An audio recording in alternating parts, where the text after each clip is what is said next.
Hi there again. So welcome to this another tech tip from Team K20 Academy. My name is Atul, and in this video I'm going to cover what's changed in Oracle Cloud Infrastructure. So in 2018 August, there were two new services introduced. One was Transactional Autonomous Database, or ATP, that's Autonomous Transactional Database on OCI. And Oracle also introduced a new service, which is Search Service. Also, there are some other significant or minor or major changes within existing services. So let's look at what all changed in this cloud or OCI in August 2018, and then I'll also go in detail about these services. So let's see what's changed on a high level first, and then I'll go in detail.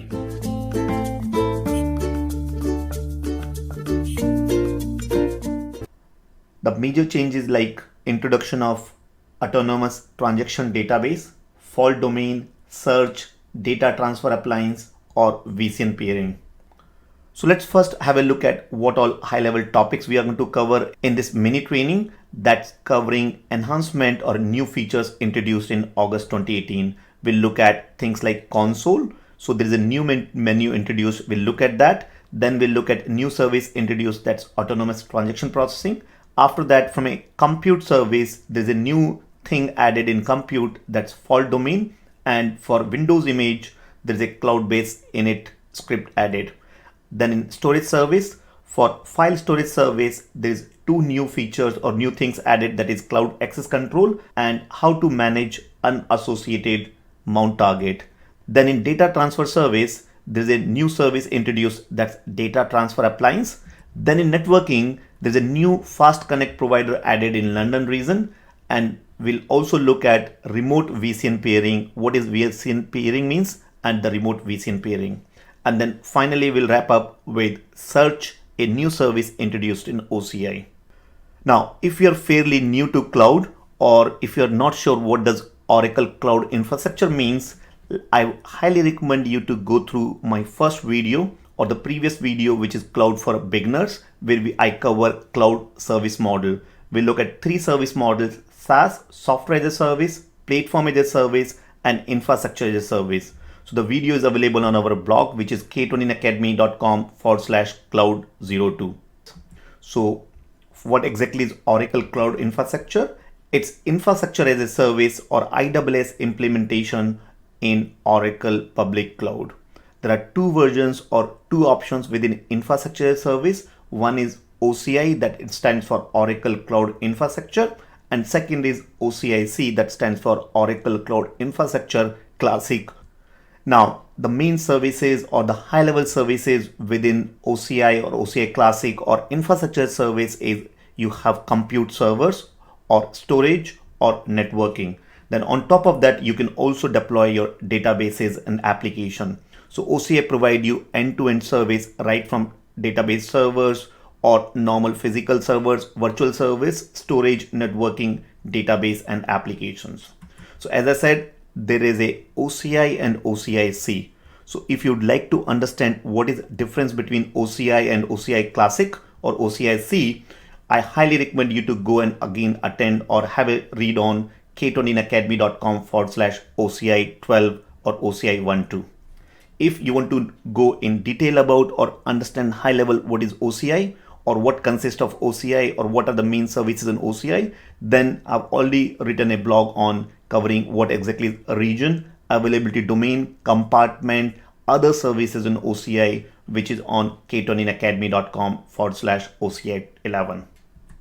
Now, this is just for those who are new to OCI or new to cloud. If you're already familiar with OCI or OCI Classic, or if you've gone through these blocks in past, then let's look at what's changed in this version or in August 2018 within OCI. So as I said at the start, first thing changed is OCI console. And within OCI console, there is an update to the menu, or the menu which used to be in a different place. Now it's much more simplified and much more easy to navigate. So let's directly connect onto the cloud, our OCI console, and I'm going to show you there what's changed. So if you're new or if you're never logged in, you log into, or you can log in directly by going to cloud.oracle.com. you need to first register. If you don't have account, you need to register.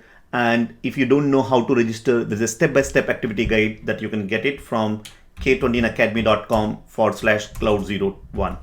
So you type cloud01 and here you will get step-by-step activity guide for registering onto Oracle trial account. I'm assuming you already have an account. So you sign in, and I'm signing in with Identity Cloud Service. So I'll sign K20 Academy, click on My Services. And because I've already logged in here, it's taking me to the dashboard. This is Cloud Dashboard. So let me close this. Now, these are various services which are available, which are displayed on this page.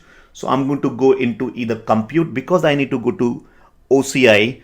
So this compute is for Classic. This is OCI. This is for database OCI. This is for database Classic. So I'll go to compute and click on Open Service Console. You can reach to the same place by going to database OCI as well. So click on Open OCI console or compute console. Now I'm logging into, this is called as OCI console.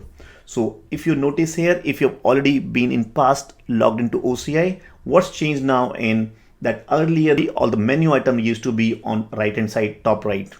Now this has changed down to left hand side, and you click on left menu and you will see all these services that are available in OCI.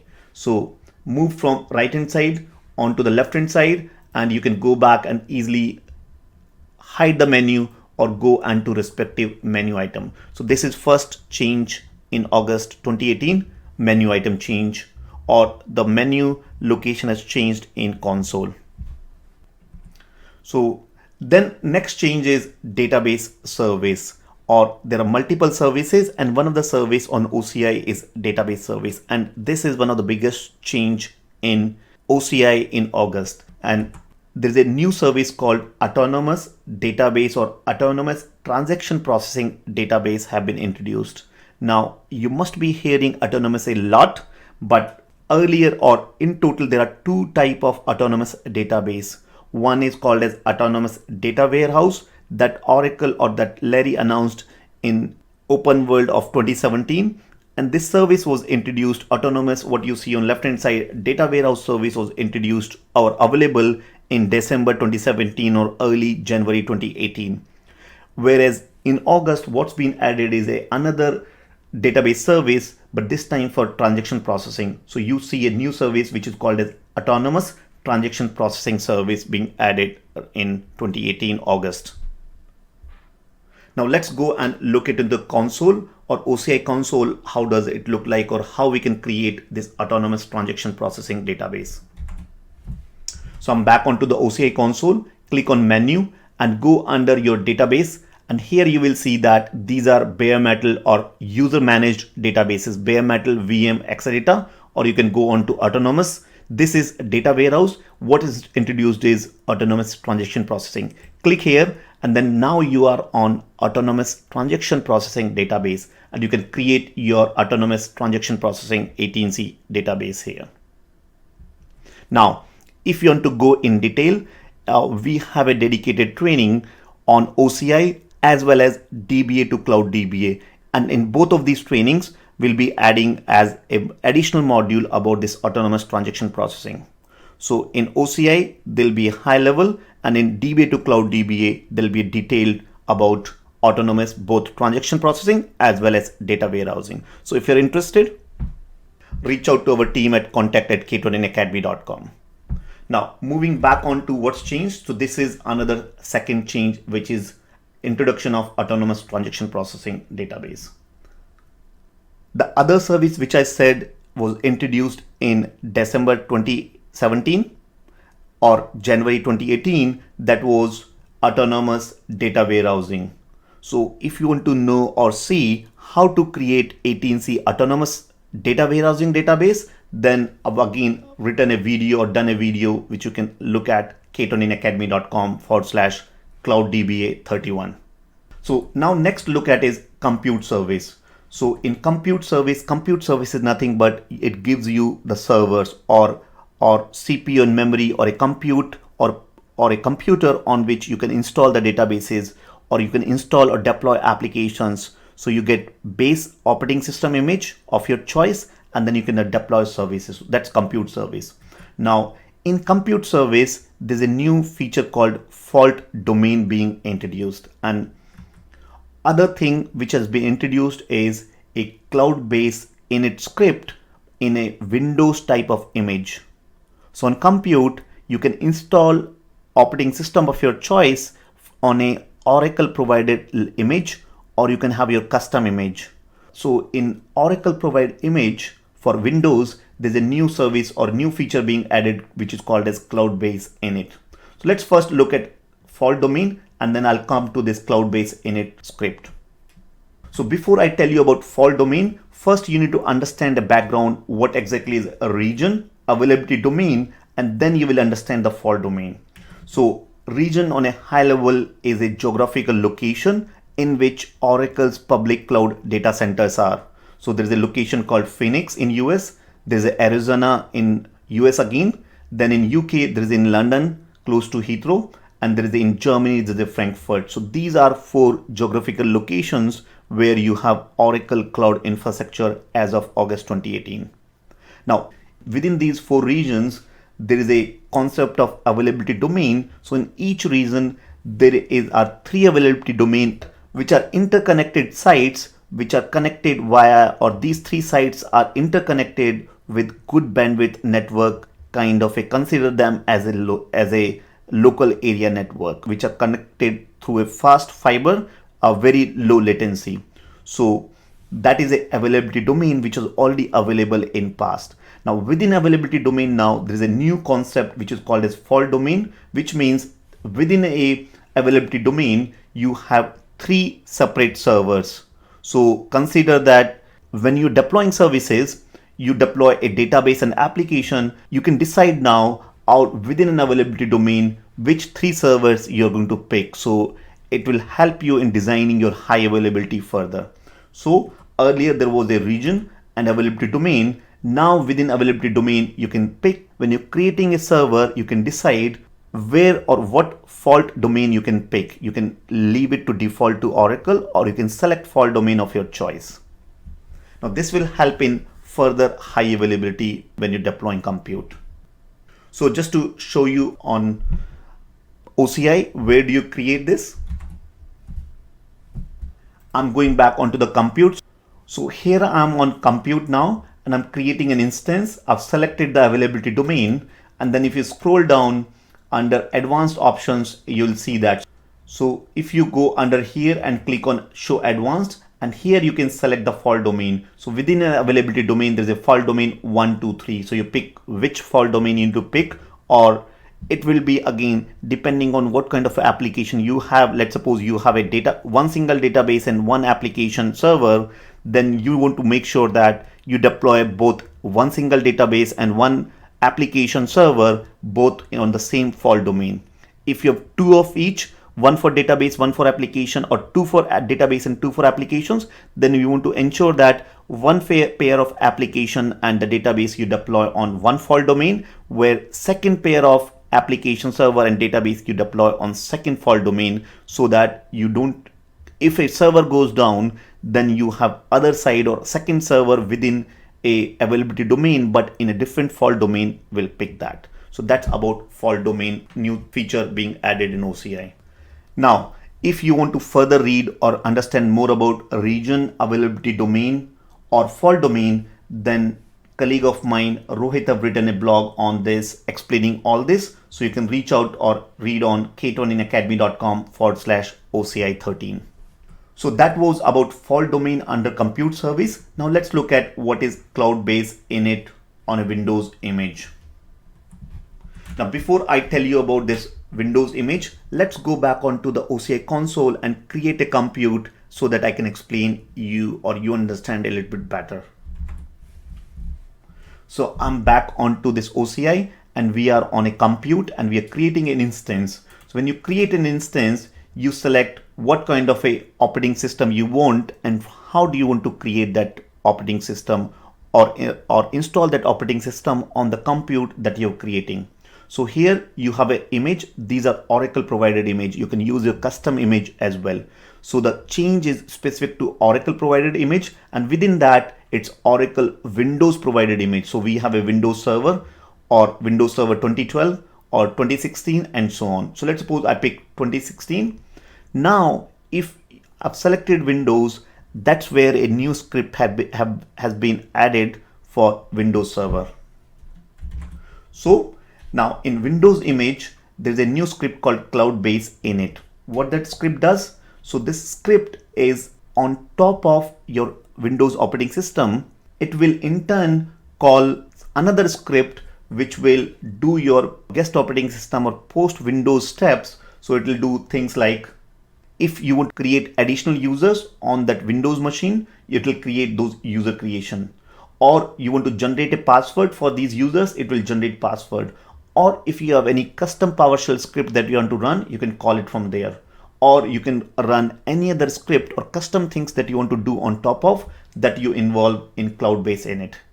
Now this is for Windows. The similar feature is already available in Linux images, which are being done by using cloud-init script. So if you are part of our EBS on cloud or any other training related to this OCI or deploying databases on OCI or EBS on cloud or EBS on OCI, that's where you automatically know or familiar with cloud-init script on Linux. So similar thing has been added onto the Windows as well.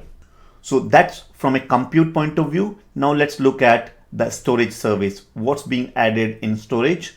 And within storage, there's a multiple or different type of storage, but the change happened in file storage service. And within file storage service, first thing been added is there's an additional client access control based on which or client properties you can control who can invoke this file storage service. And then also there's something called as unassociated mount target. So let's first look at a storage service, or what exactly are provided as part of storage service. Now this is a slide which I picked up from our OCI training. Within storage, there are different type of storage you can subscribe to. One is called as local NVMe. Then you have a block storage, you have a file service, and you have an object storage service. So the change is specific to file storage service, which is nothing but a shared storage. So now you can control who can mount this file system that you've created. You can limit it or you can restrict it. So you can, when you go to create file system, there's a new additional client access control being added by these optional parameters where you can define what IP address are allowed. So only servers which are listed here in that IP range, you can have a CIDR block of IPs, or you can have one specific IP, or you can also do based on host name. So then only those servers will be allowed to mount this file or shared file system which are available in OCI. Now, other thing is that in order for this file system to be mounted, you create a mount target. And earlier, there is a possibility that you create a mount target, you attach that mount target to a file service. And then later you can remove that mount, or later you can remove that file service or file storage from that mount. Then mount becomes a unassociated mount target. You can have a lot of these unassociated mount target. There's no way to manage earlier. Now, if you have any unassociated mount target, you will see a warning like on top of your console, something like one or more of your mount target are no longer associated with this file system. You can simply click on manage mount target, and then you can see all unmanaged mount targets here, and then click, you can either delete these mounts, or you can then go and attach them to a file system if you wish to use that mount. So this is another new feature being introduced. Then you have a data transfer service, and in that data transfer service, a new feature or a new service introduced which is called as data transfer appliance. So first understand what is a data transfer service. So let's suppose you have a lot of data on premise which you would like to migrate to the Oracle public cloud. Then Oracle has a feature called data transfer service. So till recently in that service, there used to be just data transfer disk. That was mainly for up to 100 terabyte of data. Now Oracle recently introduced this new appliance or new service called data transfer appliance, which is used for roughly around 150 terabyte of data in one appliance. So there is this service as of August 2018 is limited to the specific only for US customers and where the client is also at US. So slowly Oracle is adding more and more countries in that, but as of now, as of August 2018, it's only for US.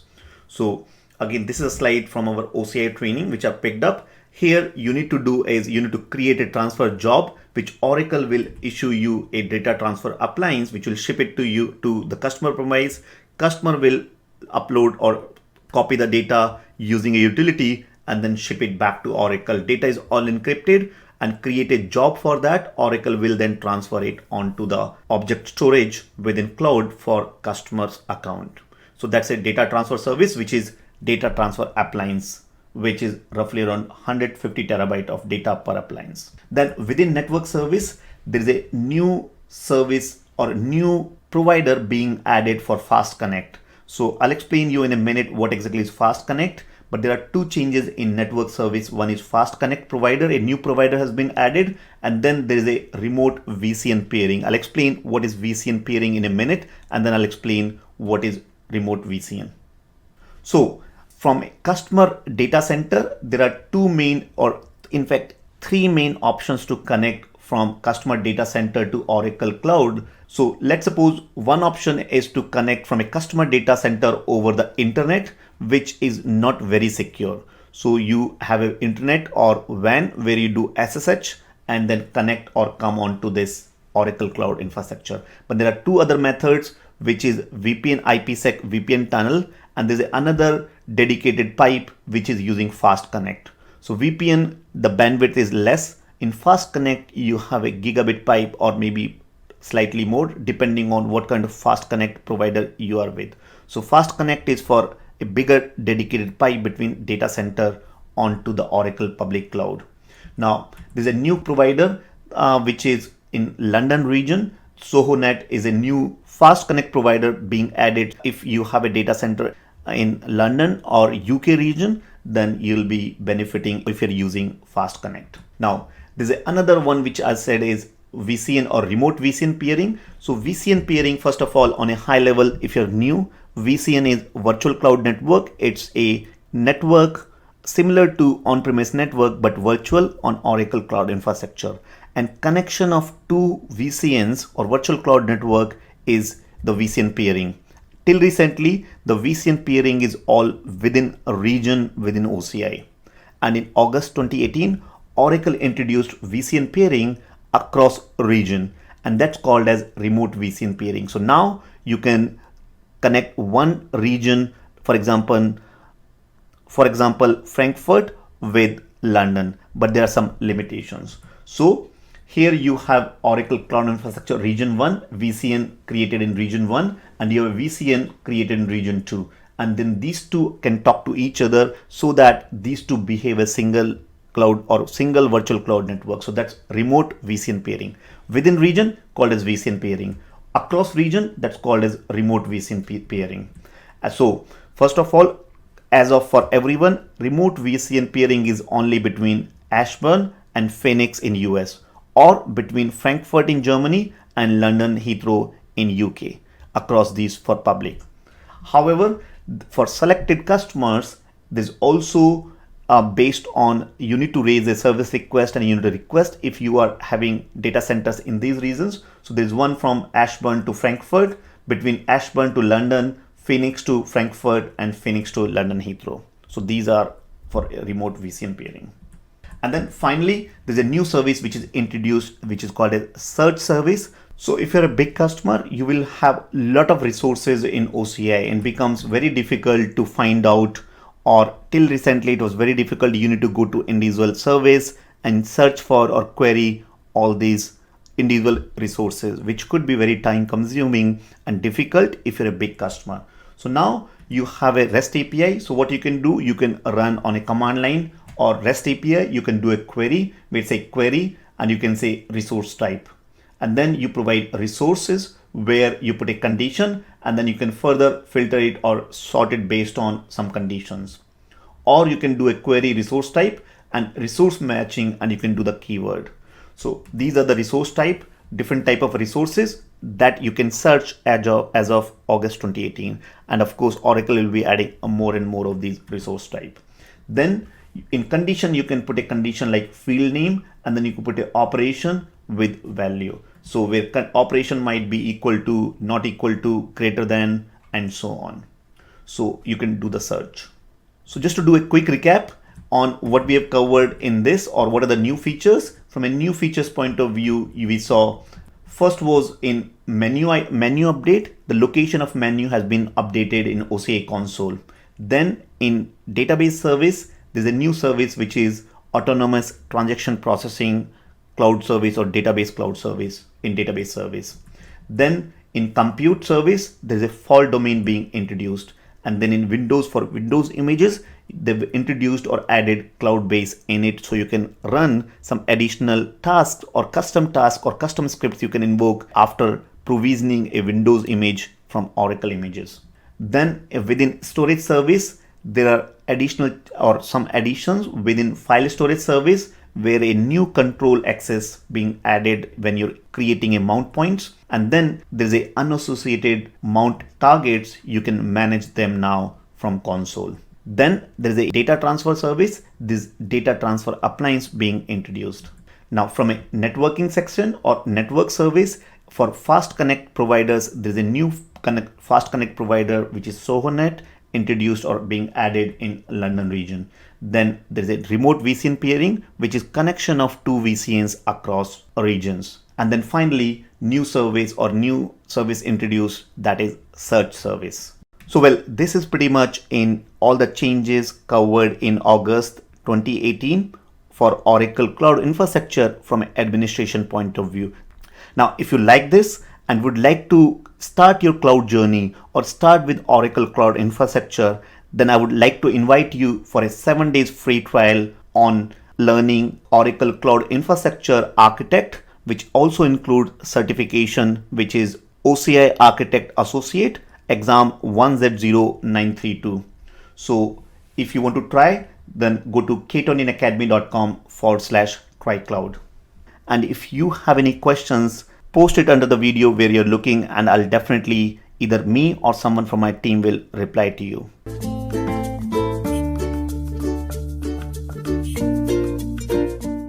Well, that's it all about changes in Oracle Cloud Infrastructure in 2018. If you like this video, then don't forget to subscribe to our YouTube channel, that's K20 Academy on YouTube. Also, you can get a regular update in your email by subscribing to our blog, which is on k20inacademy.com/blog or k20inacademy.com/subscribe. With that, myself Atul Kumar from team K20 Academy. Thanks for listening to this video and keep learning Oracle Cloud.